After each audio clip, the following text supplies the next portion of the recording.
Hello everyone. Welcome to the second lecture on the Research Organization and Planning course.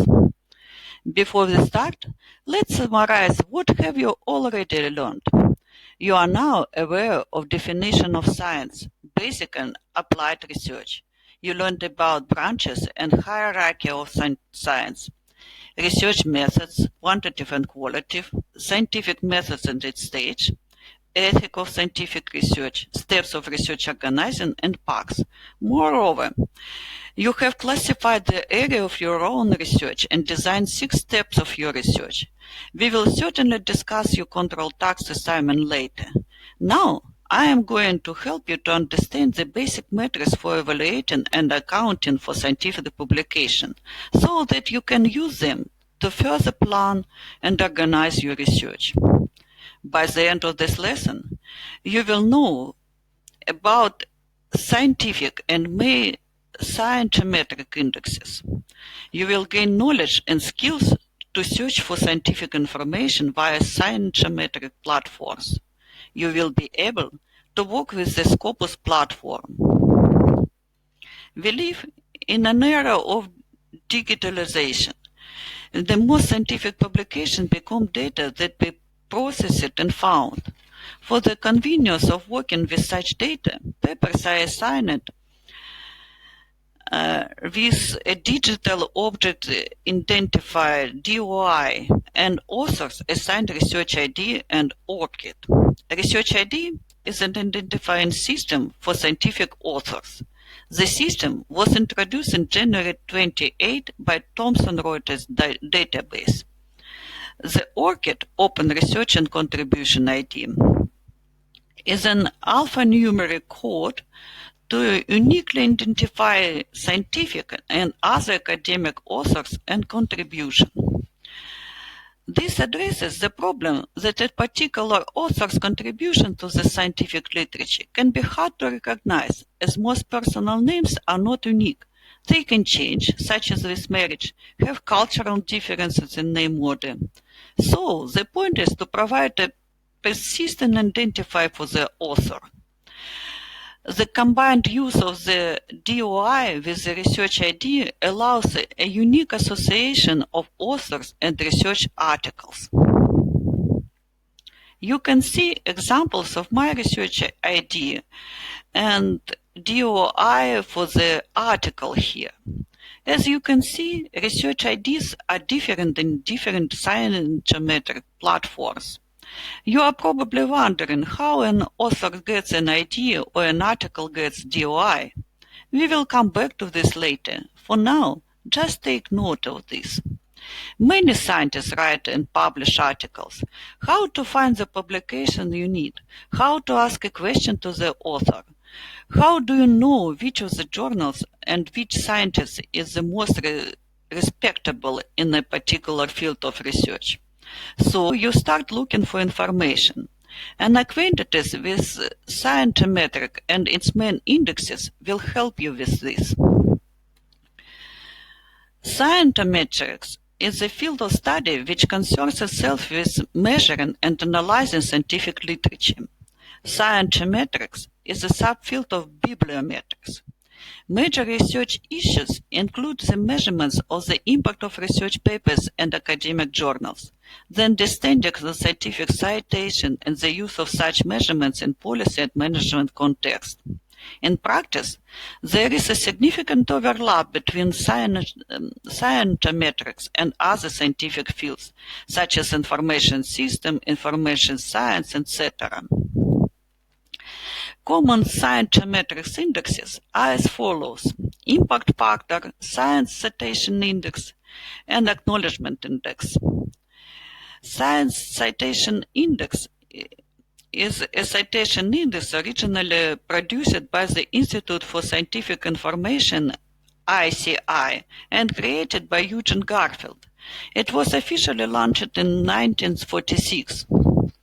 It is now owned by Clarivate Analytics, previously the intellectual property and science business of Thomson Reuters. Acknowledgement index is a method for indexing and analyzing acknowledgements in the scientific literature, and thus quantities the impact of acknowledgements. Like a citation index, it measures influences on scientific work. The impact factor of an academic journal is a measure reflecting the yearly average number of citations to recent articles published in the journal. It is frequently used as a proxy for the relative importance of a journal within its field. Journals with higher impact factor are often deemed to be more important than those with a lower ones. The impact factor also was devised by Eugene Garfield, the founder of the Institute for Scientific Information. Impact factors are calculated yearly starting from 1975 for those journals that are listed in the journal citation reports. As you can see, calculating the impact factor is quite complicated. These calculations are performed by scientiometric platforms. A tricky question arises. Since platforms are different, can the impact factors of one journal be different as well? Alas, yes, a scientific journal may even have no impact factor at all in a particular database. The impact factor of the journal should be checked in the Clarivate Analytics, or in the Thomson Reuters, it will be the same. This impact factor is the most valuable. Other journal metrics can be journal quartile and percentile. I suggest you find the definition of these metrics yourself. The H-index is an author-level metric that attempts to measure both the productivity and citation impact of the publication of a scientific or scholar, or a scientist or scholar. The index is based on the set of the scientist's most cited papers and number of citations that they have received in other publications. The index can also be applied to the productivity and impact of a journal as well as a group of scientists, such as department or university or country. The index was suggested in 2005 by Hirsch as a tool for determining theoretical physics relative quality, and is sometimes called the Hirsch index or Hirsch number. The H-index reflects both the number of publications and the number of citations per publication. The index is designed to improve upon simpler measures such as the total number of citations or publications. The index works properly only for comparing scientists working in the same field. Citation conventions differ widely among different fields. So, how to find out the impact factor of a particular journal or H-index? I can assure you that finding scientific information requires skills. Just Googling does not work. To trust the source of information, it will be good to check it first, right? Very reputable organizations are engaged in such verification and analysis. International databases, the gold standards for research discovery and analytics. Among them, Scopus, Google Scholar, Publons, that are Clarivate Analytics' own platform. Web on Science, where researchers can track their publication, peer-reviewing activity, and journal editing work. Scopus is the largest abstract and citation database of peer-reviewed literature, scientific journals, books, and conference proceedings.